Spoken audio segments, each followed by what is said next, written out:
Hi friends, welcome to my YouTube channel Plants, Pots and Bonsai. I am Pranav here. আজ আমি একটি raft style bonsai তৈরি করছি। একটি জবা গাছকে আমি র্যাফটিং স্টাইল বনসাই পরিণত করব। এই গাছটিকে একটি মোটা কাণ্ড থেকে এই গাছটি আমি তৈরি করেছি। মাস 6 পূর্বে এটিকে আমি এটি কাঠের একটি পাত্রের মধ্যে রেখে একে আমি এস্টাবলিশ করে নিয়েছি। আজ এটাকে ভাবলাম আমি একটা র্যাফট স্টাইল বনসাই পরিণত করব, একটা র্যাফটিং স্টাইল দেব এটাকে। তাই পাত্র থেকে এটাকে বের করে এর রুটগুলিকে আমি কম্বিং করে দিচ্ছি। খুব সুন্দর, প্রচুর সরু সরু মূল বেরিয়েছে এবং গাছটি ভালোভাবে এস্টাবলিশ হয়ে গেছে। তো এটিকে আমি আজ র্যাফটিং স্টাইল দেব। র্যাফটিং স্টাইল তো আপনারা জানেন, কোনো একটি গাছের গোড়া উপড়ে গিয়ে যদি মোটা কাণ্ডটা কাত হয়ে মাটিতে পড়ে যায়, সেখান থেকে যখন আবার নতুন ডালপালা বেরিয়ে একটি নতুন আকারের গাছের সৃষ্টি হয়, এটাকেই বলে র্যাফট স্টাইল। অর্থাৎ কাত হয়ে একটা গাছ পড়ে আছে, এই ধরনের একটা স্টাইল। বনসাইয়ের ক্ষেত্রে এটিকে বলছে র্যাফট স্টাইল বনসাই।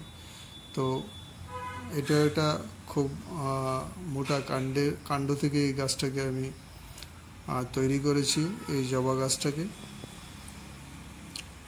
তো এটাকে আমি অন্য একটি পাত্রে এস্টাবলিশ করেছি। আজ এটাকে আমি একটা বনসাই পাত্রের মধ্যে বনসাই সয়েল দিয়ে বসিয়ে দিলাম। এর কাণ্ডটিকে আমি পাত্রের সঙ্গে তার দিয়ে ভালোভাবে ফিক্স করে নিয়েছি।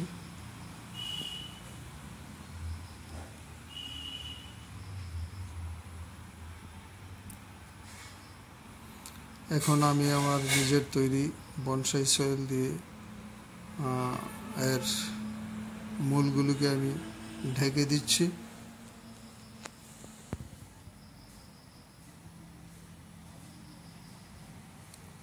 একটি সরু চপস্টিকের সাহায্যে আমি এর মাটিটাকে চাপিয়ে দিচ্ছি, যাতে আমার এই বনসাই মাটিটা মূলের সঙ্গে বসতে পারে এবং যেন মূলগুলিতে কোনো এয়ার পকেটের তৈরি না হয়, সেই জন্য তো চারপাশে মাটি দিয়ে আমি একটু চেপে দিয়েছি।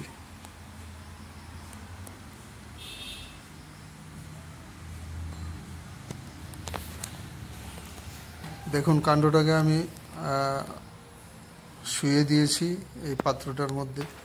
অনেকটা এই স্টাইলে আমি এটাকে তৈরি করেছিলাম।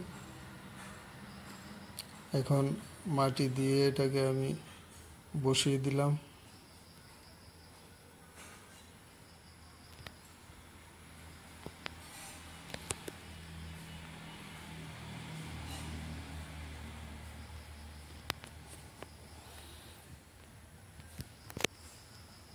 এখন কিছু শ্যাওলা বা মস আমি এর গোড়াতে, যেই শিকড়গুলি বেরিয়ে আছে তার উপর বসিয়ে দিচ্ছি।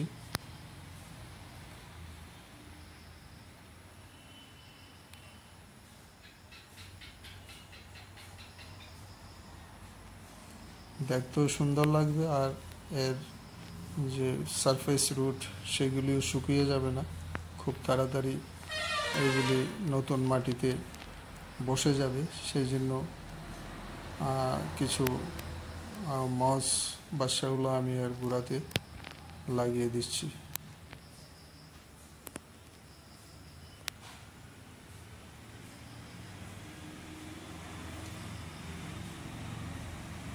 আপনারা দেখতে পাচ্ছেন একটি মোটা কাণ্ড মাটির উপর শুয়ে আছে। এর থেকে কিছু ডালপালা বেরিয়েছে। এগুলিকে আমি ওয়ারিং করে সাজিয়ে নেব।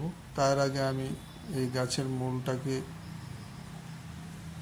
আমার স্প্রে বোতল দিয়ে জল দিয়ে একটু ভিজিয়ে দিচ্ছি যেন সরু সরু রুটগুলি শুকিয়ে না যায়।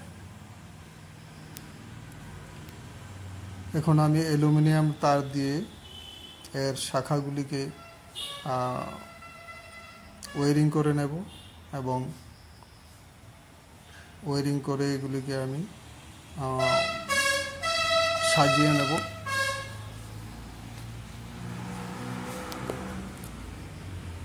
আমার এই র্যাফটিং স্টাইলের সঙ্গে সঙ্গতি রেখে আমি গাছের ডালগুলিকে সাজিয়ে নেব ওয়ারিং করে করে।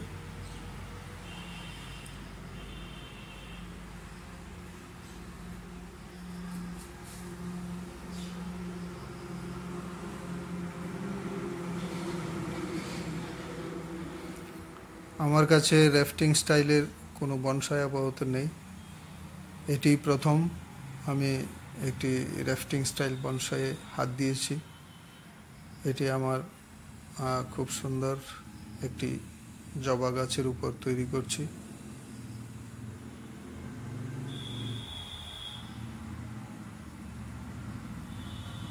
আমার কাছে খুব পুরানো একটা মাদার ট্রি ছিল, সেই মাদার ট্রি থেকে এই গাছটিকে তৈরি করেছি। আজ এটাকে আমি র্যাফট স্টাইল বনসাইয়ে রূপ দেওয়ার জন্য চেষ্টা করছি।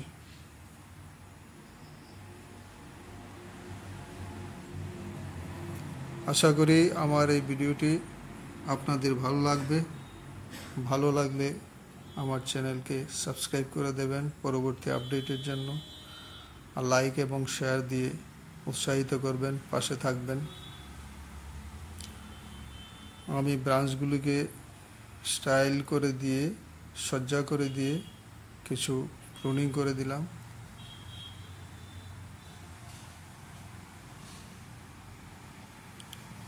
এইভাবে আমি আমার র্যাফট স্টাইল হিবিস্কাস বনসাই তৈরি করে ফেললাম।